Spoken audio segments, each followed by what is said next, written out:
Make it easy one की videos में एक मर्तबा फिर से खुश आमदीद। हमारे पड़ोसी मुल्क भारत के शहर आगरा में मुगल एम्पायर के आर्किटेक्ट्स का एक ऐसा शाहकार मौजूद है जिसे आज पूरी दुनिया ताजमहल के नाम से जानती है। 42 एकड़ पर फैला दूर से ही ये मकबरा अपने अंदर जहां खूबसूरती के बागीचे सजाए हुए हैं, वहीं इसके ऊपर गम और उदासी के कई बादल अभी तक मंडला रहे हैं। आज से 400 साल पहले बनाई जाने वाली ये बिल्डिंग जहां अपने दौर की सबसे खूबसूरत और शाहकार बिल्डिंग हुआ करती थी, वहीं आज इसको दुनिया का 7वां अजूबा भी माना जाता है। इस शाहकार को बनाने के लिए 20,000 मजदूरों ने दिन रात अपना खून पसीना बहाया था, और वो भी 1 या 2 सालों तक नहीं बल्कि पूरे 22 सालों तक। इस मकबरे में आज भी बहुत से ऐसे राज छुपे हुए हैं कि जिनको तलाश करना बड़े बड़े साइंसदानों और माहिरीन के बस से बाहर है। अगर आज के दौर में इस बिल्डिंग की कीमत लगाई जाए तो संगमरमर से बनी ये शाहकार मोहब्बत की निशानी तकरीबन $1 बिलियन यानी 7,500 करोड़ रुपए से भी ज्यादा महंगा है। इस ताजमहल के बारे में आज की इस वीडियो में हम आपको बहुत ही दिलचस्प हक़ाइक़ और कहानी सुनाने जा रहे हैं, मगर इससे पहले आप हमारा YouTube चैनल सब्सक्राइब करें और बेल का आइकन भी दबाएं ताकि आपको हमारी वीडियोस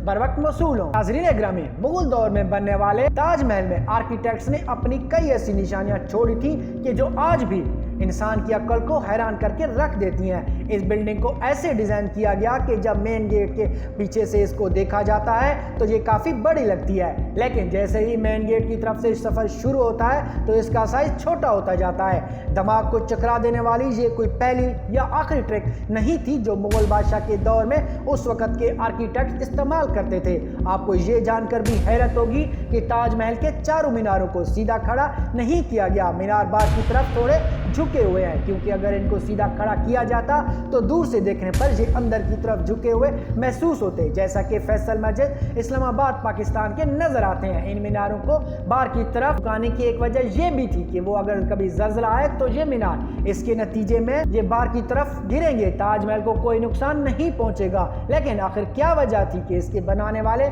इस पर एक खराश भी बर्दाश्त नहीं कर सकते थे?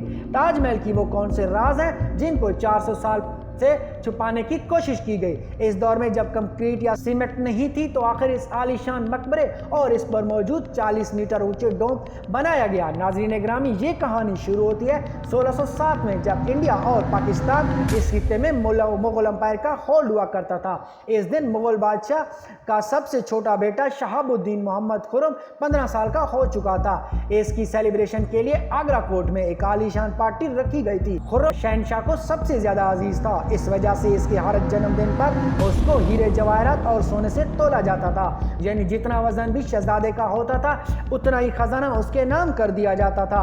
लेकिन इस जन्मदिन पर कुछ और ही खास होने वाला था।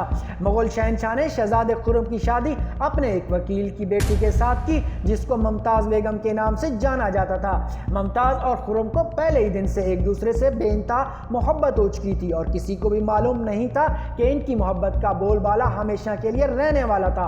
अगले 10 सालों तक शहजादे ने कई जंगें लड़ी और इनमें भरपूर कामयाबी समेटी। इसी वजह से शहनशाह ने खुश होकर इसे शाहजहां का लक़ब दिया, जिसका मतलब दुनिया का बादशाह। शाहजहां की कुल मिलाकर 6 बीवियां थीं जो आगरा फोर्ट के हरम में रहती थीं। इन 6 में से शाहजहां सबसे ज्यादा मोहब्बत मुमताज से करते थे। यही वजह थी कि उनका ज्यादातर वक्त मुमताज महल के साथ ही गुजरता था। वक्त तेजी से आगे जा रहा था और 4 सालों के बाद यानी 1621 में मुगल शहनशाह अचानक चल बसे। शाहजहां जो पहले ही मुगल एम्पायर में खासा मशहूर था और जो शहनशाह का चहीता बेटा भी था, 1628 में यानी बाप की मौत के 7 सालों बाद उसने शहनशाह की गद्दी संभाली। मुगलिया सल्तनत अपने नए शहनशाह से बेहद खुश नजर आती थी। जब मुगल एम्पायर अपने पूरे जोबन और अरूज पर थी, यानी पूरे इंडिया और पाकिस्तान के साथ अफगानिस्तान के कई हिस्सों में मुगलिया सल्तनत का राज हुआ करता था। सारे फैसले शाहजहां खुद करता था, जबकि मुमताज महल पीछे रहकर शाहजहां को मशवरे दिया करती थी। लेकिन किसी को भी इस बात का इल्म नहीं था कि ये खुशियां अनकरीब मातम में बदलने वाली हैं। गद्दी संभाले अब 1 ही साल गुजरा था कि एक बार फिर से मुगल एम्पायर जो दुश्मन का सामना करना पड़ गया। अगले 2 साल जंग चलती रही। शाहजहां ने इस जंग में भरपूर कामयाबी नसीब हुई, लेकिन शाहजहां अभी इस कामयाबी के जश्न मनाते इनको एक अफसोसनाक खबर से आगाह किया गया। मुमताज महल जो कि शाहजहां के 14वें बच्चे को जन्म दे रही थी, उसकी हालत बिगड़ गई और 17 जून 1631 को वो ना चाहते हुए भी इस दुनिया से चल बसी। पूरी मुगलिया सल्तनत का जश्न देखते ही देखते मातम में बदल गया। ये खबर शाहजहां पर आग बनकर गिर रही। इसके बाद पूरी दुनिया उसकी उजड़ गई। शाहजहां की सबसे पहली मोहब्बत, उनकी सबसे अजीज बीवी मुमताज महल दुनिया से रुखसत हो चुकी थी। कहा जा रहा है इस गम की गरज से शाहजहां को काले अंधेरों में ले जा फेंका। अगले 8 दिनों तक उन्होंने कुछ भी नहीं खाया और अगले 2 सालों तक ना ही कोई मौसीकी सुनी और ना ही जिस्म पर कोई खुशबू लगाई। मुमताज महल ने मरने से पहले एक आखिरी ख्वाहिश की थी। वो चाहती थी कि उनकी कब्र दुनिया के सबसे खूबसूरत मकबरे में बनाई जाए। इस टास्क और अपनी लाडली बीवी की सबसे आखिरी ख्वाहिश को पूरा करने के लिए अपनी सारी दौलत और पूरी जिंदगी वक्फ करने का इरादा कर लिया। मुमताज के गुजरने के 6 माह बाद यानी 1632 में ही ताजमहल की कंस्ट्रक्शन का काम शुरू कर दिया गया। करीब 20,000 से भी ज्यादा मजदूर, पत्थर तराश और कारीगरों को पूरी सल्तनत से इकट्ठा किया गया। लश्करों के लश्कर शाहजहां के हुक्म पर आगरा बुलवाए गए थे। इसकी एक बड़ी वजह यह थी कि मुमताज की कब्र यमुना दरिया के इंतहाई करीब थी, इसलिए यहाँ दुनिया के सबसे खूबसूरत बिल्डिंग बनाना काफी मुश्किल था। दरिया के पास जमीन काफी नरम होती है। कारीगर जानते थे कि अगर यहाँ पर खुदाई की गई तो पानी ताजमहल की बुनियादों और मुमताज की कब्र को नुकसान पहुंचा सकता है। इस मसले से निपटने के लिए मुगल इंजीनियर ने यहाँ सबसे पहले जमीन के अंदर कई कुएं खुदवाना शुरू किए। मजीद ये कुएं तब तक खोदते रहे जब तक खुश्क जमीन नजर नहीं आती। इन कुओं को पत्थरों और गारे से भर दिया जाता, फिर उसके ऊपर पत्थरों के बड़े बड़े कॉलम्स खड़े किए गए। इस सारे काम को अंजाम देने के लिए मजदूरों के साथ हाथियों की भी एक बड़ी फौज इस्तेमाल की गई। मुगल इंजीनियर की ये ट्रिक काम कर चुकी थी। अब एक ऐसी मजबूत फाउंडेशन तैयार थी कि जो नरम जमीन पर भी फौलाद बनकर खड़ी थी।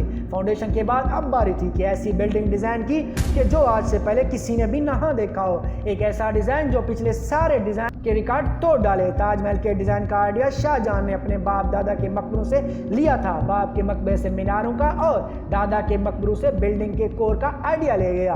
फिर शाहजहां ने अपने चचा के मकबरे से डोम का आइडिया अपने सामने रखा। जब इन सबको मिलाया गया तो एक शानदार और आलीशान डिजाइन उभर कर सामने आ गया। बिल्डिंग के स्ट्रक्चर को बनाने के लिए लाखों नहीं करोड़ों ईंटें वहीं पास ही तैयार की गई। ये सब कुछ बहुत ज्यादा आसान नहीं था। यही वजह थी कि इस पर पानी की तरह पैसा बहाया जा रहा था और हर रोज शाही खजाना आहिस्ता आहिस्ता कम होना शुरू हो चुका था। लेकिन शाहजहां को किसी चीज की परवाह ही नहीं थी। उसे बस एक ही जुनून था कि ये प्रोजेक्ट हर सूरत पूरा हो जाए। कहा जाता है कि ताजमहल की कंस्ट्रक्शन में इतना ज्यादा लोग इस्तेमाल किए गए कि आसपास के इलाकों में खाने पीने के सामान की किल्लत हो गई।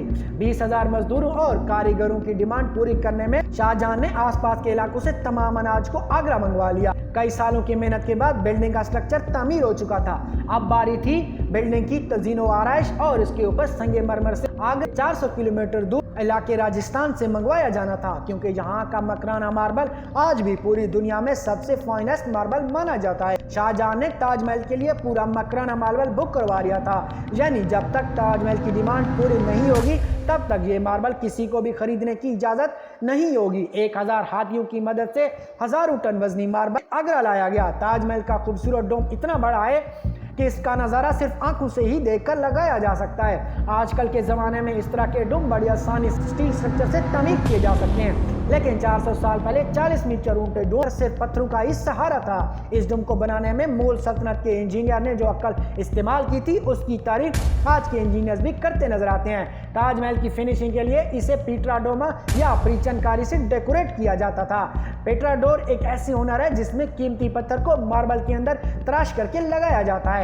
ताजमहल के हिस्से पर इस्तेमाल होने वाली ग्लू कोई आम ग्लू नहीं थी। काफी रिसर्च और लेबोरेटरी टेस्टों के बाद आज के माहिरीन ये जानने में कामयाब हुए कि ताजमहल के लिए जो ग्लू बनाई गई थी वो शीरे, लेमन जूस और संगमरमर पत्थर के पाउडर को मिलाकर बनाई गई थी। वही सेम ग्लू आज भी ताजमहल की रेनोवेशन के लिए इस्तेमाल की जाती है। ताजमहल की खास बातों में एक बात ये भी थी कि ये दिन में 4 मरतबा अपना रंग बदलता है। सूरज निकलने से पहले ये बिल्कुल ब्लैक शेड देता है। सूरज निकलने के बाद ये लाइट ब्लू और येलो और फिर पिंक में तब्दील हो जाता है। दोपहर के वक्त ताजमहल की खूबसूरती का नया रुख सामने आ जाता है। तब ये ताजमहल ऐसे नजर आता है जैसे नीले आसमान पर मोती चमक रहा हो। फिर सनसेट के वक्त ये पूरी बिल्डिंग गोल्डन कलर की दिखाई देती है।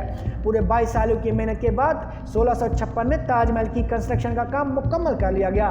शाहजहां अपनी बेगम की याद में दुनिया का सबसे खूबसूरत मकबरा बनाने में कामयाब हो चुका था।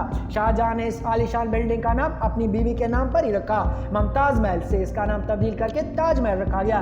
हर साल शाहजहां अपनी बीवी की बरसी पर इस दरिया के जरिए ताजमहल जाया करता था। ये ताजमहल की ऐसी एंट्रेंस थी जिसे सिर्फ शाही खानदान के लिए बनाया गया। इस एंट्रेंस की दीवारों पर दिलकश नक्काशी का काम किया गया था। शाहजहां का ये मेगा 3 प्रोजेक्ट मुकम्मल तो हो गया, मगर इसने मुगलिया सल्तनत को तबाही के दहाने पर ला खड़ा किया था। 4 सालों के शाहजहां के अपने बेटे ने शाही तख्त को उलट दिया, खुद मुगल सल्तनत का शहंशाह बन गया। शाहजहां जो पिछले 30 सालों से इस तख्त पर राज कर रहा था, उसको कैदी बनाकर आगरा फोर्ट में ही बंद कर दिया गया। उसे सिर्फ एक सहूलत दी गई थी कि वो ये थी कि जिस कमरे में शाहजहां कैद था उसकी खिड़की से वो ताजमहल को देख सकता था। 8 साल कैद में रहने के बाद 74 साल की उम्र में शाहजहां भी इस दुनिया को अलविदा कर गया। शाहजहां का दोबारा से अपनी बीवी से मिलने का वक्त आन पहुंचा था और इसे बीवी के साथ दफन किया गया। नाजरीन ग्रामी, अगर ताजमहल के हवाले से हमारी ये वीडियो आपको पसंद आई हो तो हमारी हौसला अफजाई के लिए इस वीडियो को शेयर ज़रूर कीजिएगा।